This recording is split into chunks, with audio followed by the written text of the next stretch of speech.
जी नमस्कार, मैं हूँ प्रज्ञा रश्मि और आप सभी का स्वागत है हमारे YouTube चैनल हिंदी ज्ञान वाहिनी पर। मुंशी प्रेमचंद की सर्वश्रेष्ठ कहानियों की श्रृंखला में यह उनकी सदगति कहानी है, जिसका प्रस्तुतिकरण मेरे द्वारा किया गया है। मुंशी प्रेमचंद की 300 कहानियों में से सदगति भी एक ऐसी कहानी है जो सर्वश्रेष्ठ कहानियों में गिनी जाती है। इस कहानी की रूपरेखा में मैं थोड़ा कुछ कहना चाहती हूँ, जिससे कि आपको इस कहानी को सुन करके अच्छा लगे और इससे कुछ सीख मिले। तो मुंशी प्रेमचंद ने इस कहानी में तत्कालीन समाज का चित्रण करते हुए एक ब्राह्मण घासीराम द्वारा जाति, धर्म तथा छुआछूत के नाम पर दुखी नामक चमार पर क्रूरतम तथा अमानवीय व्यवहार किया, जिसके कारण अंततोगत्ता उस व्यक्ति की यानी कि दुखी चमार की मृत्यु हो जाती है।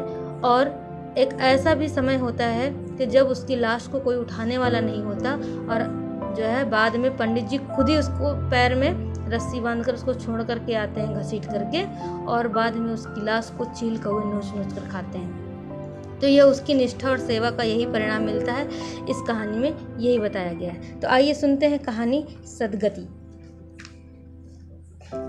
दुखी चमार द्वार पर झाड़ू लगा रहा था और उसकी पत्नी झुरिया घर को गोबर से लीप रही थी। दोनों अपने अपने काम से फुर्सत पा चुके तो चमारी ने कहा, तो जाके पंडित जी बाबा से कहा आओ ना, ऐसा ना हो कहीं चले जाएं। दुखी ने बोला, हाँ जाता हूँ, लेकिन यह तो सोच बैठेंगे किस चीज पर। झुरिया ने बोला, कहीं से खटिया ना मिल जाएगी, अरे ठकुराने से मांग लाना। दुखी नाराज होते हुए बोलता है, तू तो कभी कभी ऐसी बात कह देती है कि देह जल जाती है। ठकुराने वाले मुझे खटिया देंगे? आग तक तो घर से निकलती नहीं, खटिया देंगे? कैथाने में जाकर एक लोटा पानी मांगू तो ना मिले, भला खटिया कौन देगा? हमारे उपले सेठे भूसा लकड़ी थोड़े ही हैं कि जो चाहे उठा ले जाएं। ला अपनी खटोली धोकर रख दे, गर्मी के तो दिन हैं, उनके आते आते सूख जाएगी। झुरिया ने कहा, वह हमारी खटोली पर बैठेंगे नहीं, देखते नहीं कितने नेम धर्म से रहते हैं। दुखी ने जरा चिंतित होकर कहा, हाँ ये बात तो है, महुए के पत्ते तोड़कर एक पत्तल बना लूं तो ठीक हो जाए। पत्तल में बड़े बड़े आदमी खाते हैं, वह पवित्र है। ला तो डंडा पत्ते तोड़ लूं। झुरिया ने कहा, पत्तल मैं बना लूंगी, तुम जाओ, लेकिन हाँ उन्हें सीधा भी तो देना होगा, अपनी थाली में रख दूं। दुखी फिर से थोड़ा आशंकित होते हुए बोलता है, कहीं ऐसा गजब न करना, नहीं तो सीधा भी जाए और थाली भी फूटे, बाबा थाली उठाकर पटक देंगे। उनको बड़ी जल्दी किरोध चढ़ाता है, किरोध में पंडिताइन तक को छोड़ते नहीं। लड़की को ऐसा पीटा कि आज तक टूटा हाथ लिए फिरता है। पत्तल में सीधा भी देना, हाँ मुदा तू छूना मत। झूरी गोंड की लड़की को लेकर शाह की दुकान से सब चीजें ले आना, सीधा भरपूर हो, सेर भर आटा, आधा सेर चावल, पाव भर दाल, आध पाव घी, नून, हल्दी और पत्तल में एक किनारे 4 आने पैसे रख देना। गोंड की लड़की ना मिले तो भुर्जिन के हाथ पैर जोड़कर ले जाना, तू कुछ मत छूना, नहीं गजब हो जाएगा। इन बातों की ताकीद करके दुखी ने लकड़ी उठाई और घास का एक बड़ा सा गट्ठा लेकर पंडित जी से अर्ज करने चला। खाली हाथ बाबा जी की सेवा में कैसे जाता? नजराने के लिए उसके पास घास के सिवाय और क्या था? उसे खाली हाथ देखकर तो बाबा दूर से ही दुत्कारते। पंडित घासीराम ईश्वर के परम भक्त थे। नींद खुलते ही ईशोपासना में लग जाते, मुंह हाथ धोते 8 बजते, तब असली पूजा शुरू होती, जिसका पहला भाग भंग की तैयारी था। उसके बाद आध घंटे तक चंदन रगड़ते, फिर आईने के सामने एक तिनके से माथे पर तिलक लगाते। चंदन की 2 रेखाओं के बीच में लाल रोरी की बिंदी होती थी। फिर छाती पर, बाहों पर चंदन की गोल गोल मुद्रिकाएं बनाते। फिर ठाकुर जी की मूर्ति निकालकर उसे नहलाते, चंदन लगाते, फूल चढ़ाते, आरती करते, घंटी बजाते। 10 बजते बजते वह पूजन से उठते और भंग छानकर बाहर आते। तब तक 2-4 जजमान द्वार पर आ जाते। ईशोपासना का तत्काल फल मिल जाता, यही उनकी खेती थी। आज वह पूजन गृह से निकले तो देखा दुखी चमार घास का एक गट्ठर लिए बैठा है। दुखी उन्हें देखते ही उठ खड़ा हुआ और उन्हें साष्टांग दंडवत करके हाथ बांधकर खड़ा हुआ। वह तेजस्वी मूर्ति देखकर उसका हृदय श्रद्धा से परिपूर्ण हो गया। कितनी दिव्य मूर्ति थी! छोटा सा गोल मटोल आदमी, चिकना सिर, फूले गाल, ब्रह्म तेज से प्रदीप्त आंखें, रोरी और चंदन देवताओं की प्रतिभा प्रदान कर रही थी। दुखी को देखकर श्रीमुख से बोले, आज कैसे चला रे दुखिया? दुखी ने सिर झुकाकर कहा, बिटिया की सगाई कर रहा हूँ महाराज, कुछ साई सगुन विचारना है, कब मर्जी होगी। घासीराम ने बोला, आज मुझे छुट्टी नहीं, हाँ सांझ तक आ जाऊंगा। दुखी ने कहा, नहीं महाराज, जल्दी मर्जी हो जाए, सब सामान ठीक कराया हूँ, या घास कहाँ रख दूं। घासीराम ने कहा, इस गाय के सामने डाल दे और जरा झाड़ू लेकर द्वार तो साफ कर दे, या बैठक भी कई दिन से लीपी नहीं गई, उसे भी गोबर से लीप दे। तब तक मैं भोजन कर लूं, फिर जरा आराम करके चलूंगा। हाँ, ये लकड़ी भी चीर देना और खलिहान में 4 खांची भूसा पड़ा है, उसे भी उठा लाना और भूसेल में रख देना। दुखी फौरन हुक्म को तालीम करने लगा। द्वार पर झाड़ू लगाई, बैठक को गोबर से लीपा, तब तक 12 बज गए। पंडित जी भोजन करने चले गए। दुखी ने सुबह से कुछ नहीं खाया था, उसे भी जोर की भूख लगी, पर वहाँ खाने को क्या धरा था। घर यहाँ से मील भर था, वह खाने चला जाए तो पंडित जी बिगड़ जाएं। बेचारे ने भूख दबाई और लकड़ी फाड़ने लगा। लकड़ी की मोटी सी गांठ थी, जिस पर पहले कितने ही भक्तों ने अपने जोर आजमा लिया था। वह उसी दमखम के साथ लोहे से लोहा लेने के लिए तैयार थी। दुखी घास छीलकर बाजार ले जाता था। लकड़ी चीरने का उसे अभ्यास न था। घास उसके खुरपे के सामने सिर झुका देती थी, लेकिन यहाँ कस कस कर कुल्हाड़ी का भरपूर हाथ लगाता, पर उस गांठ पर निशान तक न पड़ता था। कुल्हाड़ी उलट जाती, पसीने में तर था, हाँफता था, थक कर बैठ जाता, फिर उठता। आंखों तले अंधेरा हो रहा था, तितलियां उड़ रही थी, फिर भी अपना काम किए जाता था। सिर में चक्कर आ रहे थे। अगर एक चिलम तंबाकू पीने को मिल जाती तो शायद कुछ ताकत आती। उसने सोचा, यहाँ चिलम और तंबाकू कहाँ मिलेगी। ब्राह्मणों का पूरा है, ब्राह्मण लोग हम नीच जातों की तरह तंबाकू थोड़े ही पीते हैं। सहसा उसे याद आया कि गांव में एक गोंड रहता है, उसके यहाँ जरूर चिलम तंबाकू होगी। तुरंत उसके घर दौड़ा। खैर मेहनत सफल हुई, उसने तंबाकू भी दी और चिलम भी, पर आग वहां न थी। दुखी ने कहा, आग की चिंता ना करो भाई, मैं आता हूँ, पंडित जी के घर से मांग लूंगा, वहां तो अभी रसोई बन रही थी। यह कहता हुआ वह दोनों चीजें लेकर चला आया और पंडित जी के घर में बराठे के द्वार पर खड़ा होकर बोला, मालिक, रचिक आग मिल जाए तो चिलम पी लें। पंडित जी भोजन कर रहे थे। पंडिताइन ने पूछा, यह कौन आदमी आग मांग रहा है। पंडित जी ने बोला, अरे वही ससुरा दुखिया चमार है, कहा है थोड़ी सी लकड़ी चीर दे, आग तो है, दे दो। पंडिताइन ने भवें चढ़ाकर कहा, तुम्हें तो जैसे पोथी पत्रों के फेर में धर्मक्रम किसी बात की सुधी ही नहीं रही। चमार हो, धोबी हो, पासी हो, मुंह उठाए घर में चला आए। हिंदू का घर ना हुआ कोई सराय हुई। कह दो दाढ़ी जाड़ से चला जाए, नहीं तो इसी लुआठी से मुंह झुलस दूंगी, आग मांगने चले हैं। पंडित जी ने उन्हें समझाकर कहा, भीतर आ गया तो क्या हुआ, तुम्हारी कोई चीज तो नहीं छुई, धरती पवित्र है, जरा सी आग क्यों नहीं दे देती, काम तो हमारा ही कर रहा है। कोई लानिया यहीं लकड़ी फाड़ता तो कम से कम 4 आने लेता। पंडिताई ने गरज कर कहा, वह घर में आया क्यों। पंडित जी ने हार कर कहा, ससुरे का भाग था और क्या।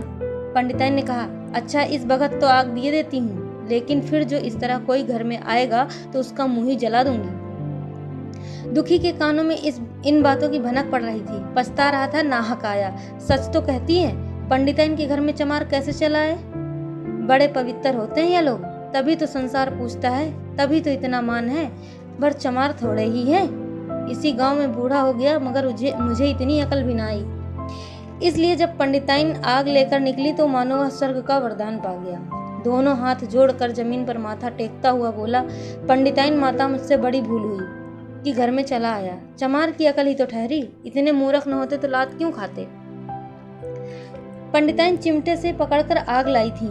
5 हाथ की दूरी से घूंघट की आड़ से दुखी की तरफ आग फेंकी। आग की बड़ी सी चिंगारी दुखी के सिर पर पड़ गई। जल्दी से पीछे हटकर सिर को झोंटे देने लगा। उसने मन से कहा, यह एक पवित्र ब्राह्मण के घर को अपवित्र करने का फल है। भगवान ने कितनी जल्दी फल दे दिया। इसी से तो संसार पंडितों से डरता है और सबके रुपए मारे जाते हैं, पर ब्राह्मण के रुपए भला कोई मार तो ले, घर भर का सत्यानाश हो जाए, पांव गल गल कर गिरने लगे। बाहर आकर उसने चिलम पी और फिर कुल्हाड़ी लेकर जुट गया। खटखट की आवाजें आने लगी। उस पर आग पड़ गई तो पंडिताइन को उस पर कुछ दया आ गई। पंडित जी भोजन करके उठे तो बोली, इस चमरवा को भी कुछ खाने को दे दो, बेचारा कब से काम कर रहा है, भूखा होगा। पंडित जी ने इस प्रस्ताव को व्यवहारिक क्षेत्र से समझकर पूछा, रोटियां हैं। पंडिताइन ने कहा, 2-4 बच जाएंगी। पंडित जी ने कहा, 2-4 रोटियों में क्या होगा, चमार है, कम से कम शेर भर चढ़ा जाएगा। पंडिताइन कानों पर हाथ रखकर बोली, अरे बाप रे, शेर भर? तो फिर रहने दो। पंडित जी ने अब शेर बनकर कहा, कुछ भूसी चोकर हो तो आटे में मिलाकर दो ठो लिट्टा ठोक दो। लिट्टा मतलब रोटी बना दो, ठोक दो का मतलब बना दो। साले का पेट भर जाएगा। पतली रोटियों से इन नीचों का पेट नहीं भरता, इन्हें तो ज्वार का लिट्ठ चाहिए। ज्वार का मतलब ज्वार होता है, ज्वार की रोटी मोटी वाली, उसको इन्होंने लिट्टी बताया। पंडिताइन ने कहा, अब जाने भी दो, धूप में कौन मरे। दुखी ने चिलम पीकर फिर कुल्हाड़ी संभाली। दम लेने से जरा हाथों में ताकत आ गई थी। कोई आध घंटे तक फिर कुल्हाड़ी चलाता रहा, फिर बेदम होकर वहीं सिर पकड़कर बैठ गया। इतने में गोंड आ गया। बोला, क्यों जान देते हो बूढ़े दादा, तुम्हारे फाड़े या गांठ न फटेगी, नाहक हलाकान होते हो। हलाकान का मतलब थकते हो। दुखी ने माथे का पसीना पोंछकर कहा, अभी गाड़ी भर भूसा ढोना है भाई। गोंड ने बोला, कुछ खाने को मिला कि काम ही कराना जानते हैं, जाके मांगते क्यों नहीं। दुखी ने कहा, कैसी बात करते हो चिखुरी, ब्राह्मण की रोटी हमको पचेगी। गोंड ने कहा, पचने को पच जाएगी, पहले मिले तो। मूंछों पर ताव देकर भोजन किया और आराम से सोए। तुम्हें लकड़ी फाड़ने का हुक्म लगा दिया। जमींदार भी कुछ खाने को देता है, हाकिम भी बिगाड़ लेता है तो थोड़ी बहुत मजूरी भी देता है। यह उनसे भी बढ़ गए, उस पर धर्मात्मा बनते हैं। दुखी ने कहा, धीरे धीरे बोलो भाई, कहीं सुन ले तो आफत आ जाएगी। यह कहकर दुखी फिर संभल पड़ा और कुल्हाड़ी की चोट मारने लगा। चिखुरी को उस पर दया आई। चिखुरी वही गोंड था जिसके हाथ से तंबाकू लेकर आया था। आकर कुल्हाड़ी उसके हाथ से छीन ली और कोई आध घंटे तक खूब कस कस कर कुल्हाड़ी चलाई, पर गांठ में एक दरार भी न पड़ी। तब उसने कुल्हाड़ी फेंक दी और यह कहकर चला गया, तुम्हारे फाड़े या न फटेगी, जान भले ही निकल जाए। दुखी सोचने लगा, बाबा ने यह गांठ कहाँ रख छोड़ी थी कि फाड़े नहीं फटती, कहीं दरार तक तो पड़ती नहीं। मैं कब तक इसे चीरता रहूंगा। अभी घर पर 100 काम पड़े हैं, कार परोजन का घर है, एक न एक चीज घटी रही रहती है, पर इन्हें इसकी क्या चिंता। चलूं, तब तक भूसा ही उठा लाऊं। कह दूंगा, बाबा आज तो नहीं, लकड़ी नहीं फटी, कल आकर फाड़ दूंगा। उसने झौवा उठाया और भूसा ढोने लगा। खलिहान यहाँ से 2 फरलांग से कम न था। अगर झौवा खूब भर भर कर लाता तो काम जल्द खत्म हो जाता, लेकिन फिर झौवे को उठाता कौन। अकेला भरा हुआ झौवा उससे न उठ सकता था, इसलिए थोड़ा थोड़ा लाता था। 4 बजे कहीं भूसा खत्म हुआ। पंडित जी की नींद भी खुली। मुंह हाथ धोया, पान खाया और बाहर निकले। देखा तो दुखी झौवे पर सिर रखे सो रहा है। जोर से बोले, अरे दुखिया, तू सो रहा है? लकड़ी तो अभी ज्यों की त्यों पड़ी है। इतनी देर तू करता क्या रहा? मुट्ठी भर भूसा ढोने में संझा कर दी, उस पर सो रहा है। उठा ले कुल्हाड़ी और लकड़ी फाड़ डाल। तुझसे जरा सी लकड़ी नहीं फटती, फिर साइत भी वैसे ही निकलेगी, मुझे दोष मत देना। इसी से कहा है कि नीच के घर में खाने को हुआ और उसकी आंख बदली। दुखी ने फिर कुल्हाड़ी उठाई। जो बातें पहले से सोच रखी थी वह सब भूल गई। पेट पीठ में धंसा जाता था। आज सवेरे जलपान तक न किया था। अवकाश ही न मिला। उठना भी पहाड़ मालूम होता था। जी डूबा जाता था, पर दिल को समझा कर उठा। पंडित हैं, कहीं साइट ठीक न विचारे तो फिर सत्यानाश ही हो जाए। जब ही तो संसार में इतना मान है। साइट ही का तो सब खेल है, जिसे चाहे बिगाड़ दें। पंडित जी गांठ के पास आकर खड़े हो गए और बढ़ावा देने लगे। हाँ, मार कसके, और मार, कसके मार, अबे जोर से मार, तेरे हाथ में तो जैसे दम ही नहीं है, लगा कसके। खड़ा सोचने क्या लगता है? हाँ, बस फटा ही तो चाहती है, दे उसी दरार में। दुखी अपने होश में न था। ना जाने कौन सी गुप्त शक्ति उसके हाथों को चला रही थी। वह थकान, भूख, कमजोरी सब मानो भाग गई। उसे अपने बाहुबल पर स्वयं आश्चर्य हो रहा था। एक एक चोट वज्र की तरह पड़ती थी। आध घंटे तक वह इसी तरह उन्माद की दशा में हाथ चलाता रहा, यहाँ तक कि लकड़ी बीच से फट गई और दुखी के हाथ से कुल्हाड़ी छूटकर गिर पड़ी। इसके साथ वह भी चक्कर खाकर गिर पड़ा। भूखा प्यासा थका हुआ शरीर जवाब दे गया। पंडित जी ने पुकारा, उठ के 2-4 हाथ और लगा दे, पतली पतली चौलियां हो जाए। दुखी न उठा। उन्होंने भी अब उसे दिक करना उचित न समझा। दिक का मतलब परेशान करना उचित न समझा। पंडित जी ने भीतर जाकर बूटी छानी, शौच गए, स्नान किया और पंडिताई वाना पहनकर बाहर निकले। दुखी अभी तक वहीं पड़ा हुआ था। जोर से पुकारा, अरे क्या पड़े ही रहोगे दुखी? चलो तुम्हारे ही घर चल रहा हूँ, सब सामान ठीक ठाक है ना? दुखी फिर न उठा। अब पंडित जी को कुछ शंका हुई। पास जाकर देखा तो दुखी अकड़ा पड़ा हुआ था। बदहवास होकर भागे और पंडिताइन से बोले, दुखिया तो जैसे मर गया। पंडिताइन हक भगा कर बोली, वह तो अभी लकड़ी चीर रहा था ना। पंडित, हाँ, चीरते चीरते मर गया, अब क्या होगा? पंडिताइन ने शांत होकर कहा, होगा क्या? चमरौने में कहला भेजो, मुर्दा उठा ले जाए। एक क्षण में गांव भर में खबर हो गई। पूरे ब्राह्मणों की ही बस्ती थी, केवल एक घर गोंड का था। लोगों ने उधर का रास्ता छोड़ दिया। कुएं का रास्ता उधर ही से था, पानी कैसे भरा जाए? चमार की लाश के पास से होकर पानी भरने कौन जाए? एक बुढ़िया ने पंडित जी से कहा, अब मुर्दा फेंकवाते क्यों नहीं? कोई गांव में पानी पिएगा या नहीं? इधर गोंड ने चमरौने में जाकर सबसे कह दिया, खबरदार, मुर्दा उठाने मत जाना, अभी पुलिस की तहकीकात होगी। दिल लगी है कि एक गरीब की जान ले ली। पंडित होंगे तो अपने घर के होंगे, लाश उठाओगे तो तुम भी पकड़े जाओगे। इसके बाद ही पंडित जी पहुंचे, पर चमरौने का कोई आदमी लाश उठा लाने को तैयार न हुआ। हाँ, दुखी की स्त्री और कन्या दोनों हाय हाय करती वहां चली और पंडित जी के द्वार पर आकर सिर पीट पीट कर रोने लगी। उसके साथ 10-5 और चमारिनें थी। कोई रोती थी, कोई समझाती थी, पर चमार एक भी न था। पंडित जी ने चमारों को बहुत धमकाया, समझाया, मिन्नत भी की, पर चमारों के दिल पर पुलिस का रौब छाया हुआ था, एक भी न मिनका। आखिर निराश होकर लौट आए। आधी रात तक रोना पीटना जारी रहा। देवताओं का सोना मुश्किल हो गया, पर लाश उठाने कोई चमार न आया। और ब्राह्मण चमार की लाश कैसे उठाते? भला ऐसा किसी शास्त्र पुराण में लिखा है? कहीं कोई दिखा दे। पंडिताइन ने झुंझला कर कहा, इन डाइनों ने तो खोपड़ी चाट डाली, सभी का गला भी नहीं थकता। पंडित जी ने कहा, रोने दो चुड़ैलों को, कब तक रोएंगी? जीता था तो कोई बात ना पूछता था, मर गया तो कोलाहल मचाने के लिए सबकी सभा पहुंची। पंडिताइन ने कहा, चमार का रोना मनहूस है? तो पंडित जी ने कहा, हाँ, बहुत मनहूस होता है। पंडिताइन ने फिर से बोला, अभी से दुर्गंध उठने लगी। तो पंडित ने फिर से व्यंग की तरह बोला, चमार था ससुरा की नहीं, खाद अखाद किसी का विचार है इन सबों को? पंडिताइन बोलती, इन सबों को घिन भी नहीं लगती। पंडित ने फिर कहा, भ्रष्ट हैं सब। रात तो किसी तरह कटी, मगर सवेरे भी कोई चमार ना आया। चमारिनें भी रो पीट कर चली गईं। दुर्गंध कुछ कुछ फैलने लगी। पंडित जी ने एक रस्सी निकाली और उसका फंदा बनाकर मुर्दे के पैर में डाला और फंदे को खींचकर कस दिया।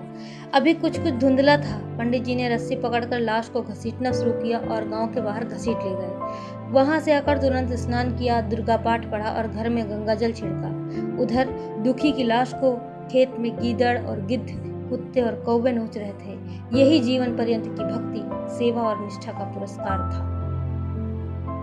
आशा करते हैं कि आपको हमारी ये पहल अच्छी लगी होगी, और यदि आपको हमारी ये पहल अच्छी लग रही तो कृपया हमारे चैनल को सब्सक्राइब करें और बेल आइकन को जरूर दबाएं, जिससे कि हमारी आने वाली अगली प्रस्तुति आपको मिल सके। तब तक अपना ख्याल रखिए, खुश रहिए और मस्त रहिए। बहुत बहुत धन्यवाद। नमस्कार।